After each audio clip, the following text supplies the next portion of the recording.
Welcome to the Real News Network. I'm Jessica Devereaux in Baltimore. There have been over 17,000 oil spills reported between 2010 to 2012 in the U.S. alone, according to an analysis by Energy Wire. And recently, 2 transport trains have exploded carrying crude oil. One of those major disasters was in Alabama, when a train carrying 2.7 million gallons of North Dakota Bakken crude oil exploded just outside the town of Aliceville, spilling into the wetlands. With us to discuss the Alabama spill and what's behind these disasters is Scott Smith. He is the founder and inventor of OakFlex technology, a reusable sponge that absorbs oil-related toxins and repels water. Scott travels the world educating communities about water contamination issues and improving his oil spill response technology with scientists and disaster response teams. Thanks for joining us, Scott. Thank you. Thank you. Glad to be here.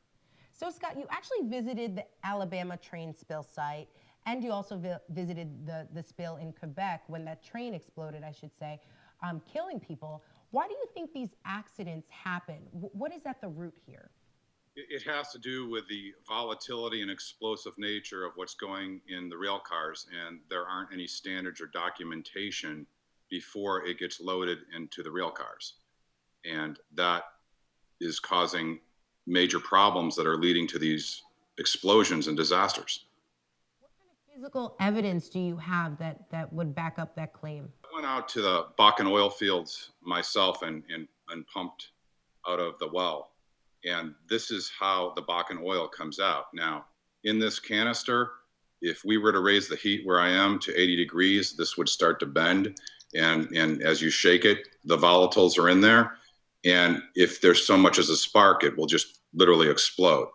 So that's what's going on. And to really make it in simple terms, the cap rock or the shale out of North Dakota is Mother Nature's way of keeping these highly volatile chemicals that come out of the ground with the oil in their place. So when we open up that and drill deep, there are all these variables, and what's happening is 30 to 40% of what's going in these rail cars are highly volatile, explosive chemicals that are unprecedented. And now it needs to be dealt with. It needs to be documented in a scientific, transparent way, and that's what we're trying to do. What should they be doing to transport this Bakken oil safely? Testing it. For example, chemical companies like Dow Chemical, they make a variety of chemicals that have been around for, over 100 years. Nothing leaves a facility from Dow Chemical unless it's documented in what's called the material safety data sheet. And what is known is in there, and they know they're going to transport it safely. That is not being done with the Bakken oil. They are pumping fast and furiously and filling the rail cars without any scientific documentation, because depending on where they're drilling, they're so deep that the chemicals are varying. And I'm not here to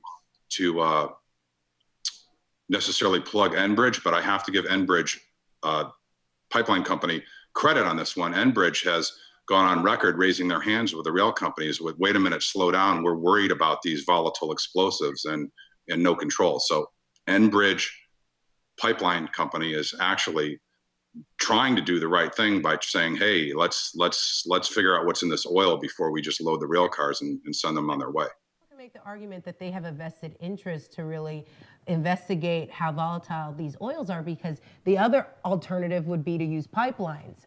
Do you actually see pipelines as being the answer here in being a safe way to transport this oil? No, I don't, because the pipeline, and this is, I'll try to answer this as succinctly as possible, but to give you a credible scientific answer, we have 200, irrespective of Keystone and people's opinions on Keystone, which I'll stay away from, there are 200,000 miles of oil pipeline already in the United States. And one already spilled and caused a disaster in Mayflower, Arkansas earlier this year.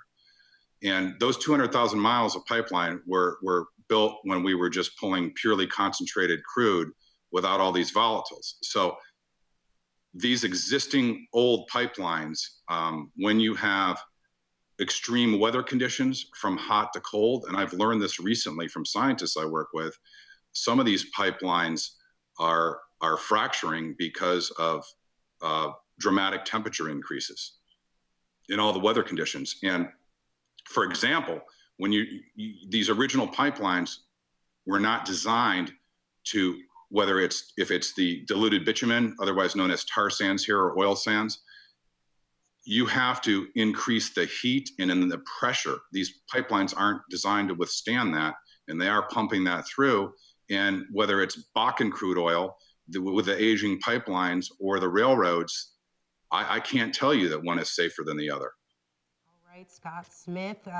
In part 2 of this interview, we'll get into more of the issue of how do we clean this up? What is the EPA doing to regulate this oil spill?